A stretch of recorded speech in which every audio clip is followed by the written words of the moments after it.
Abby, I've just gotten confirmation from a U.S. official that Israel has indeed struck Iran tonight. That what we are seeing, this explosion or explosions around the city of Isfahan, is indeed an Israeli attack against Iran. This is the retaliation that we have thought may be coming for several days now, ever since Iran carried out that strike last weekend against Israel with those more than 300 drones, ballistic missiles, and cruise missiles. There are not too many details about the dimensions, the breadth of the Israeli strike tonight, but a U.S. official confirming to me just moments ago that what we are seeing is indeed Israel carrying out a strike against Iran. What we've been seeing from local reports, now multiple Iranian reports, official and semi-official, is explosions near the city of Isfahan, which is in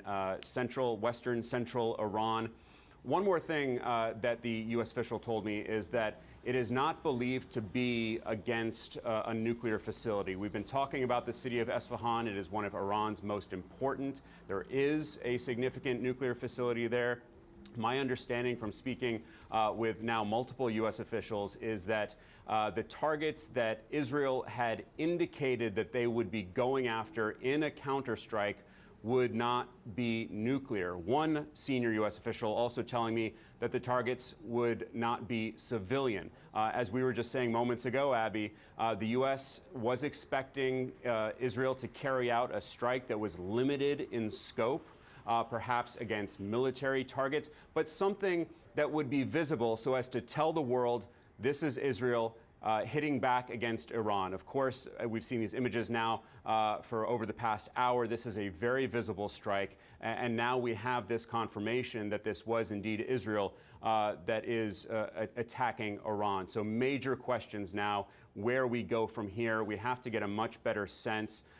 Indeed, Israel and the U.S. have to have a much better sense of what was struck, what the damage was done, in order to be able to try to predict how Iran might respond. But we have gotten some very serious words from a whole range of Iranian officials over the course of the past few days, the latest of whom was this Iranian foreign minister in New York with our colleague Aaron Burnett tonight, warning that if Israel were to attack Iran, that they would strike back hard, that they would expand their range of targets beyond just military, like last weekend, to include civilian, financial, and others, and that they could do so immediately. One thing to note from the foreign minister's interview, he said that they would not be going after U.S. targets unless the U.S. were somehow directly involved. I was told very firmly by a U.S. official not too long ago that the U.S. certainly did not give the green light to this Israeli operation. What we have heard all week long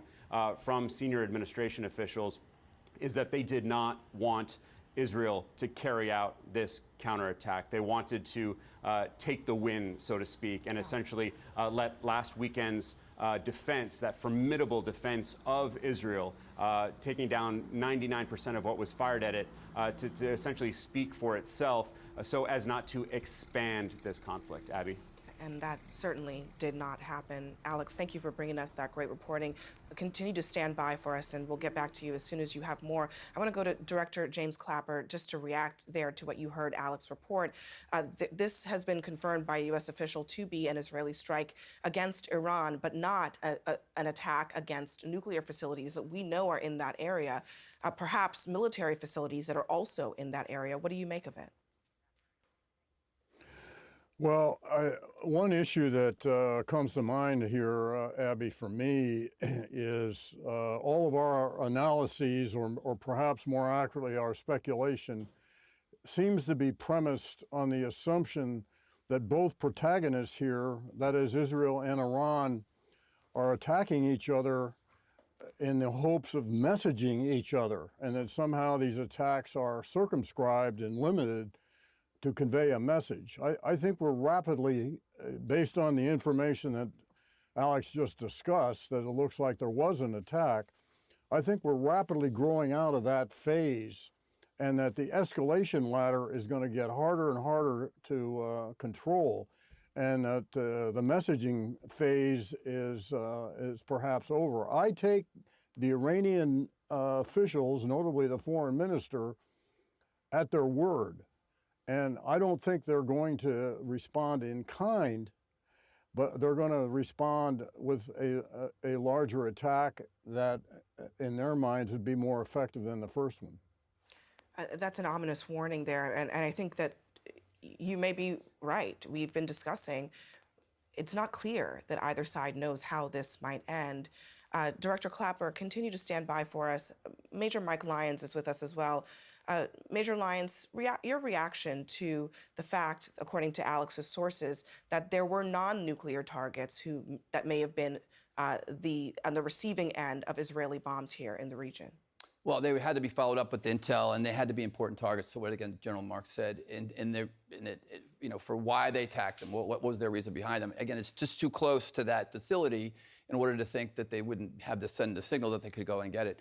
But air defense platforms, there's other air defense platforms they could have attacked along that border. They could have been Republican Guard forces. They could have been other military units that the Israelis thought was high-value targets, and this was an opportunity to go after them. But again, in most cases, they